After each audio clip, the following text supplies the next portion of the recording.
చేయలేని పరిస్థితిలో అయితే ఉంది. మొత్తానికి అయితే రోజుకు ఒక వీడియో రిలీజ్ చేస్తూ రోజుకు ఒక వీడియో సోషల్ మీడియాలో బాగా వైరల్ అవుతుంది.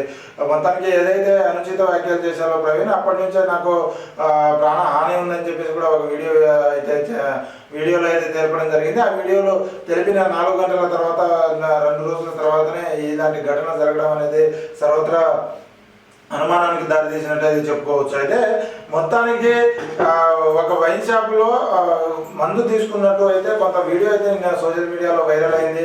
ఆ తర్వాత సిఎస్సీ ఫుటేజ్, టోల్గేట్ దగ్గర సీసీ ఫుటేజ్, బండి కూడా కొంచెం అటు ఇటుగా నడిపిస్తున్నట్టు అయితే తెలిసే వీడియో అయితే కొంత సోషల్ మీడియాలో వైరల్ అవుతుంది. అయితే మొత్తానికి అది రోడ్డు ప్రమాదంగానే ఉందా లేకపోతే ఇంకెవరైనా హత్య చేశారా అని చెప్పేసి ఇంకా అనే కోణంలో పోలీసులు అయితే దర్యాప్తు చేస్తున్నట్టు తెలుస్తూ ఉంది. ఏది ఏమైనా దీన్ని కొంతమంది రాజకీయంగా చూస్తున్నారు, కొంతమంది పాస్టర్లు కావాలని చెప్పేసి దాన్ని హత్యగా చిత్రీకరించడానికి చేస్తున్నారని చెప్పేసి కొంతమంది చెప్తే, అదేవిధంగా కొంతమంది అది రోడ్డు ప్రమాదమే అని చెప్పేసి చెప్పడం జరుగుతుంది. సరే ఏది ఏమైనాను దాంతోపాటు మానవత్వం చాటుకున్న తన సతీమణి దాదాపుగా నాకు ఎవరి మీద అనుమానం లేదు, ఎవరు చనిపించినా నేను ఒకలా చంపిన వాళ్ళని నేను క్షమిస్తున్నాను, ఆ దేవుడి దగ్గరికి పరలోకానికి వెళ్ళారు అని చెప్పేసి తన భార్య అయితే చెప్పడం జరిగిందని చెప్పేసి మనం సోషల్ మీడియా అయితే కొంత జరుగుతున్నాయి.